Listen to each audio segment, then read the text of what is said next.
Dents de la Mer, alors on avait parlé un petit peu de Spielberg précédemment, mais pourquoi pour toi les Dents de la Mer c'est surcoté? Je me souviens que tu disais quelque chose par rapport à Spielberg, c'est que tu disais euh, que dans The Post par exemple, que tu avais plutôt bien aimé, tu disais il rend hommage au grand film d'enquête de l'époque, il vient un petit peu en Pentagon retard Papers.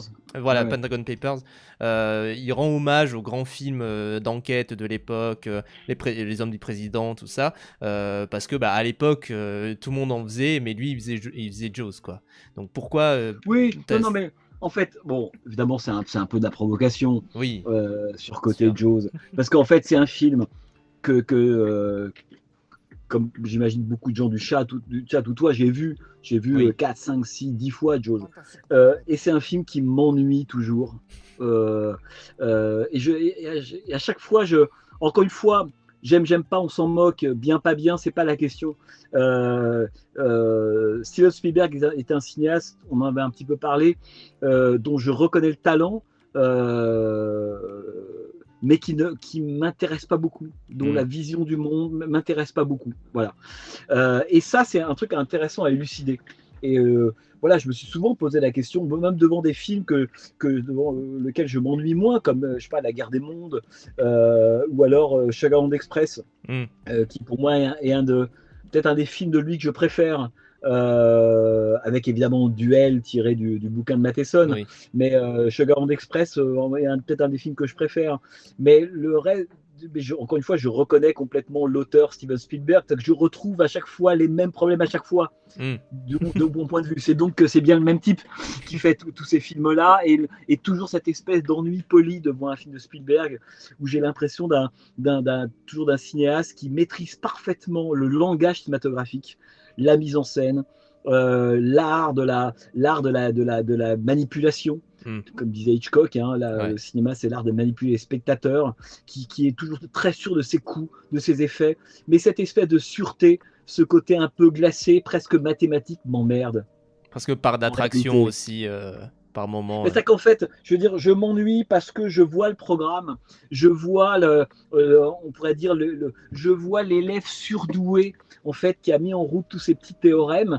Mais en fait, pour moi, Spielberg m'a toujours permis de comprendre que en fait, la technique, la mise en scène, la grammaire ou autre, ce n'est jamais qu'un moyen pour aboutir à une fin. Hmm. Et chez Spielberg, le problème, c'est que j'ai souvent le sentiment que et l'autre se confondent un peu.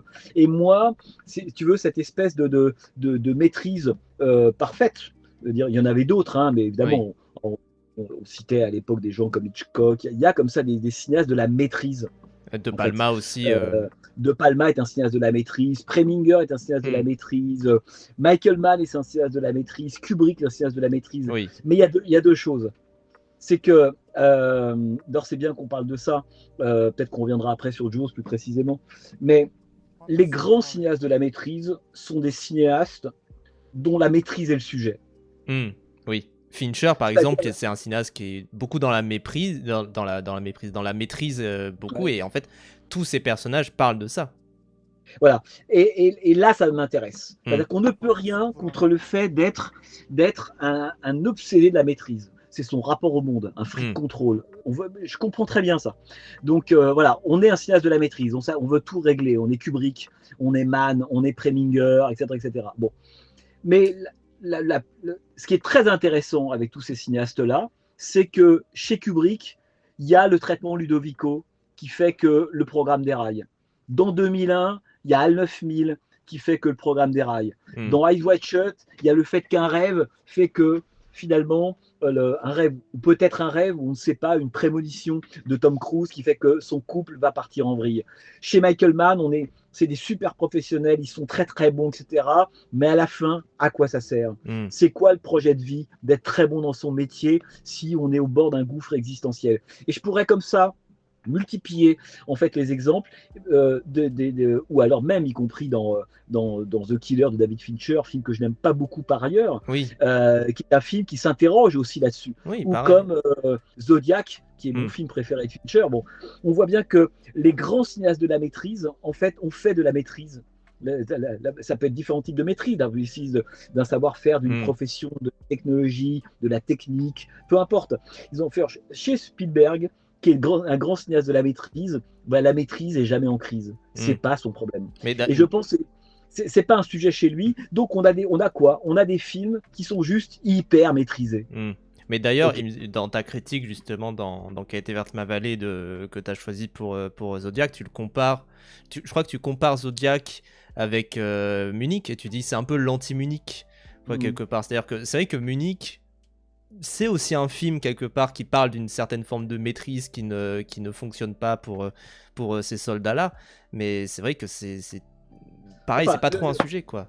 Oui, quand on regarde un film comme Jaws, d'abord, bon, moi j'ai toujours trouvé, en fait, que du point de vue de la vision, en tout cas là on est dans les années 70, donc Jaws en 75, je trouvais que ce film était totalement en retard. Qu'on a un méchant requin qui est l'autre absolu, 3 personnages issus de 3 milieux différents, on l'aura bien compris, un prolétaire, un intello et un homme et un homme de la classe moyenne. Voilà, vont rentrer sur ce bateau où vont unir leurs forces. Donc déjà, c'est quand même lourdin. Tout est toujours un peu lourd chez Spielberg. Ils vont unir leurs forces pour éradiquer le mal. Bon, oui. Déjà en 75, cette idée que le mal n'est que le mal, c'est un requin. Moi, j'ai un peu de mal à acheter ça. Donc, je trouve que le film est un film des années 40. On pourrait presque dire politiquement parlant, le méchant requin, très bien. Après, on viendra sur d'autres lectures qu'on peut avoir du requin.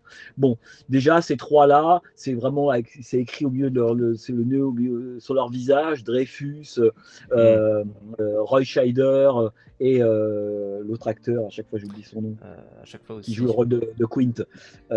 Bref. Et donc voilà, on a vraiment 3 positions sociales, c'est écrit de façon... Et alors surtout, ce qui est intéressant, c'est que on pourrait dire socialement et politiquement là-dedans, personne ne bouge. C'est-à-dire que chacun va rester sur sa ligne. Alors on a après le vieil arc Spielbergien, un peu naïf, un peu enfantin, qui est qu'à la fin, j'avais peur de l'eau, j'ai plus peur de l'eau. Moi, c'est des ressorts psychologiques et dramatiques qui m'intéressent absolument pas, avec des politiques qui sont là, évidemment, qui sont les méchants politiques qui veulent. Alors qu'il y avait un sujet génial avec Jaws, qui était cette question, justement, pourquoi pas, du capitalisme, de cette petite ville.